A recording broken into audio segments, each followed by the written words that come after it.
தீர்க்க சூழ்நிலையாக எல்லா சௌபாகியங்களோட சிரஞ்சீவியா எங்களை விட பல்லாண்டு பல்லாயிரத்தாண்டு நல்ல வாழ்வு பேரன் பேத்திகளோட எல்லா சந்தோஷமும் உங்களை வந்து அடையும். தீர்க்காயுஷ்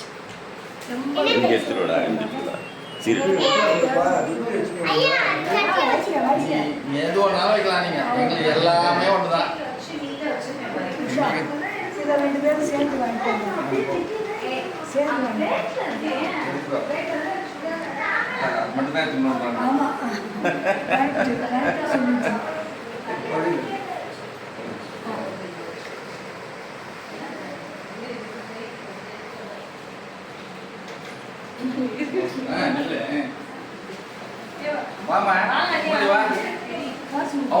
டீச்சர் தான்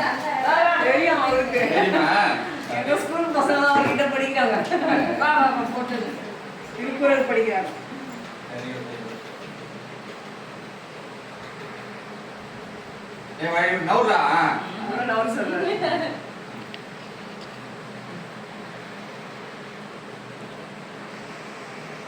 அகர முதல்ல சொல்லு. அகர முதல் எழுத்தெல்லாம் ஆதி பகவான் மலர் செய்யலாம் மலரடி சேர்ந்தார் இருள் சேர் இருவினையும் சேரா இறைவன் பொருள் சேர் புகழ் புரிதாய் மாட்டு தனக்கு ஓமை இல்லாதான் தாள் சேர்ந்தார் கல்லால் மணக்கவலை மாற்றல் அரிது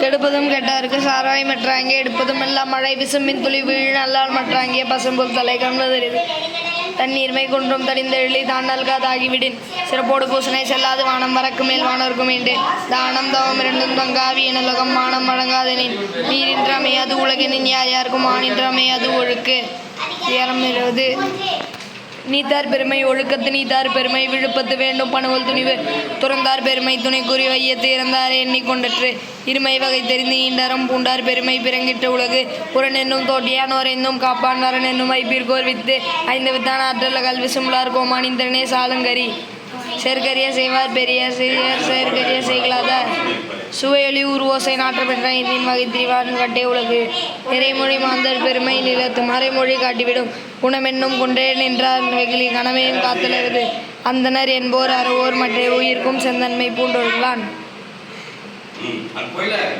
அதிகாரம் 4 ஒழுக் சிறப்பினும் செல்வமினும் அறத்தினும்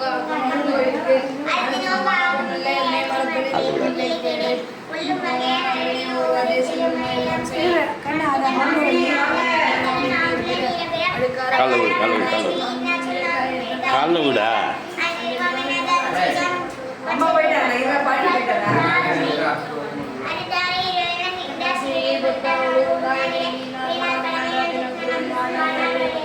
அதிகாரம் 5 வாழ்க்கை வாழ்வானின் மணியில்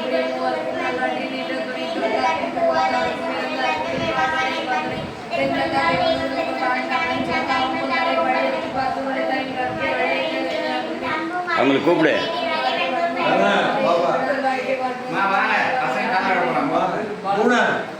வாங்க. பூண்டு 80 வயசு வரையும் நிறைவோட ஆனந்தமா நீங்க எல்லாம் சந்தோஷமா வாழணும்.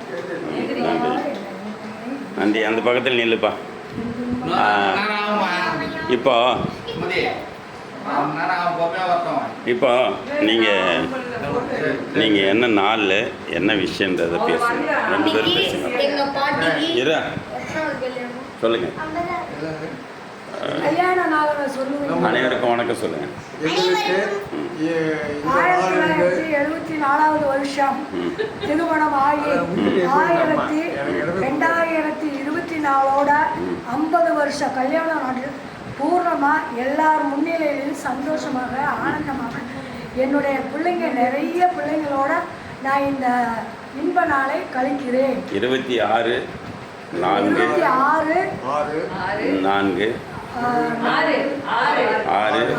2024 7 மணி 33 நிமிடங்களுக்கு இந்த விழா நடந்து கொண்டிருக்கிறது. உங்களுக்கு எத்தனை பிள்ளைகள்? 2. ஒன்று பெண்ணு புவனேஸ்வரி, இன்னொன்று கஞ்சத்துக்குமார். உணர்ச்சி வசப்படாத பேசுங்க. சரி. சரி சரி இருக்கட்டும். அப்புறம் நல்லது. என் பேர குழந்தைகள் பெரிய பேரன் ஞானேஸ்வரன், 2வது பேரன் ஞானேஸ்வரன், என் பேத்தி சாதனாசிரி சாதிக்கு பிறந்தவர். சரி நல்லது, வாழ்த்துக்கள். உங்களுடைய மகனுடைய பேர் என்ன? ரஞ்சித் குமார். மருமகளுடைய பேர் மான்வி. ரைட்டு, நல்ல சிறந்த குடும்பம். தமிழ் காலேஜ் ப்ரொஃபஸராக இருக்கா. சரி. பட்டிமன்றம்லாம் போவா. நிறைய பேர் அவளை தெரியும். நல்லது, வாழ்த்துக்கள். நீங்கள் சொல்லுங்கப்பா. நான் என்ன சொல்றதுக்கு எல்லாமே மனைவி சொல்லிட்டாங்க. இருந்தாலும் நீங்கள் ஏதாவது சொல்லுங்க. உங்களுடைய கல்யாண வாழ்க்கை எப்படி இருந்தது? எப்படி பண்ணீங்க? சொல்லுங்க. அதை சொல்லுங்க. சொல்லுங்க. எந்த ஊர்ல பிறந்தீங்க? எப்ப கல்யாணம் பண்ணீங்க? திருச்சி டிஸ்ட்ரிக்ட் துறையூர் என்ற கிராமத்தில் பிறந்து வளர்ந்து அங்கே SSLC வரைக்கும் படிப்பு முடித்தவுடன் மதுரை சென்று கடையில் சேர்ந்து வேலை பார்த்து தனியாக தொழில் ஆரம்பித்து சொந்தமாக 2 கடைகளை வைத்து நிர்வாகம் பண்ணி 2 குழந்தைகளையும் பெற்று வளர்த்து வாழம் பண்ணி அதையும் படிக்க வைத்து இந்த தருணத்தில் திருவண்ணாமலையில் என் பையனும் என் பெண்ணாகப்பட்டவள் சென்னையிலும் தனித்தனியாக இருக்கிறார்கள். எல்லோரும் அன்பாக குடும்பம் சந்தோஷமா இருக்கிறது. மனைவி அமைஞ்சது இறைவன் கொடுத்த வரம். நல்லது, வாழ்த்துக்கள். எனக்கு ஒரு முக்கியமான விஷயம் உங்கள் பேரில் நான் சொல்ல கடமைப்பட்டிருக்கேன். தமிழாட்சி துறையில் தமிழக அரசு உங்களுக்கு வந்து அகவே முதிர்ந்த தமிழறிஞர் விருது கொடுத்துருக்குதா, அந்த விருதுக்கு நீங்கள் தகுதியானவர்னு சொல்லிட்டு நான் ரொம்ப சந்தோஷப்படுறேன். அந்த விருதை நீங்கள் அதை கேட்டதும் நீங்கள் என்ன மாதிரி சந்தோஷப்பட்டீங்கன்றதை சொல்லுங்கள். அதை செய்தி கேட்டவுடன் கண் கலங்கி விட்டு. சரி, நல்லது, வாழ்த்துக்கள். ரைட்டு. இன்னும் நீங்கள் ஆமாம், எல்லாமே அவங்க எல்லாமே போயிட்டு பண்ணாங்க. இருந்தாலும் நீங்கள் அந்த அவையில் போயிட்டு அதை வாங்க போகிறீங்க. தமிழக முதல்வர் கையில் தான் அதை கொடுக்க போகிறாங்க.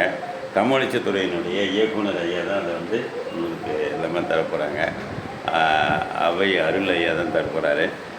இந்த செய்தியும் இந்த 50வது நாள் திருமண வாழ்க்கையில் உங்களுக்கு ஒரு பெரிய சந்தோஷமான செய்தியாக நான் சொல்ல கடமைப்பட்டிருக்கேன். அடுத்தது இந்த குடும்பத்தினுடைய விடயங்கள்லாம் பார்க்கும்போது ஒரு நிறைய நான் பார்க்குறேன். எப்படி பார்க்குறேன்னு கேட்டிங்கன்னா இந்த குடும்பம் ஏறக்குறைய 2 ஆண்டுகளுக்கு மேலாக நான் இந்த பிள்ளைகளுக்கு திருக்குறள் சொல்லிக் கொடுப்பதற்காக வந்திருக்கிறேன். அப்போ பார்த்தீங்கன்னா இந்த குடும்பம் ஒரு பல்கலைக்கழகமாக நான் பார்க்குறேன். எப்படின்னு கேட்டிங்கன்னா விட்டு கொடுக்காத ஒருத்தர் ரொம்ப அன்பால் பிடிக்கப்பட்ட ஒரு கைடாக இருக்காங்க. நான் பார்த்து ரொம்ப ஆச்சரியப்பட்டிருக்கேன். இன்னொன்று பண்ணுவேன் நான். அப்போ பேரரசு சொல்லுவாங்க, ஐயா எங்கள் மாமியார் சந்தோஷம், எங்கள் மாமனார் சந்தோஷம், எங்கள் நாத்தனாருடைய சந்தோஷம், எங்கள் கணவருடைய சந்தோஷம், பிள்ளைகளுடைய சந்தோஷம், இவ்வளவும் பார்க்க வேண்டியிருக்கு. அதோடு மட்டும் பள்ளியில் கல்லூரியில் படிக்கக்கூடிய பிள்ளைகளுடைய கவனம் எல்லாமே நான் மேனேஜ் பண்ணி ஆகணும். அதெல்லாம் சொல்லக்கூடிய ஒரு பெரிய பேராசிரியர் நான் பார்த்துக்கிட்டேன். அதே மாதிரி இந்த பிள்ளைகள் பார்த்திங்கன்னா ரொம்ப கற்பூரமாக எந்த குரல் சொன்னாலும் சொல்லுவாங்க. அப்படிப்பட்ட ஒரு நல்ல குடும்பம். கொஞ்ச நாள் போயிட்டு ரஞ்சித் என்ன பண்ணார், என்னை பார்த்து எங்கள் சின்ன மாமனார் அப்படின்பார். அது எனக்கு ரொம்ப பிடிச்சிருக்கும். அதே சமயத்தில் வாங்க காஃபி வாங்கி தரேன்னு சொன்னால் காஃபி ரொம்ப ரொம்ப பிடிக்கும் அவருக்கு. அதனால் அவர்கிட்ட இது மாதிரி சொல்லுவோம். அதனால் ரொம்ப நல்ல ஒரு மனிதர்களாக நான் பார்க்குறேன். அதே மாதிரி நான்வெஜ்லாம் பார்த்தீங்கன்னா எங்களுக்கு மனசு சுற்றும்போது சாப்பிட சொன்னால் சாப்பிட மாட்டாங்க. அவன் என்ன பண்ணுவான்னு கேட்டிங்கன்னா அவங்க அம்மாவுக்கு கால் பண்ணி பேசி அவங்க சாப்பிட சொன்னால் தான் பார்க்கணும். அதனால் அந்த பிள்ளைக்கும் ரொம்ப சைவ குடும்பம், ரொம்ப நல்ல குடும்பம். எனக்கு ரொம்ப பிடித்தமான மனிதர்களாக நான் பார்க்குறேன். அதனால் எனக்கு அம்மா வந்து சொன்னாங்க, நீ 80 வயசு வரைக்கும் தான் இருப்பீங்க அப்படின்னாங்க. நான் என்ன சொல்கிறேன், எனக்கு கிடைக்கிற அந்த 20 ஆண்டுகளை உங்களுக்கே கொடுத்து நீங்கள் இன்னும் 20 ஆண்டுகள் இருக்கும்படியாக நான் வாழ்க்கை விடைபெறுகிறேன். நன்றி, வணக்கம், வாழ்க்கை.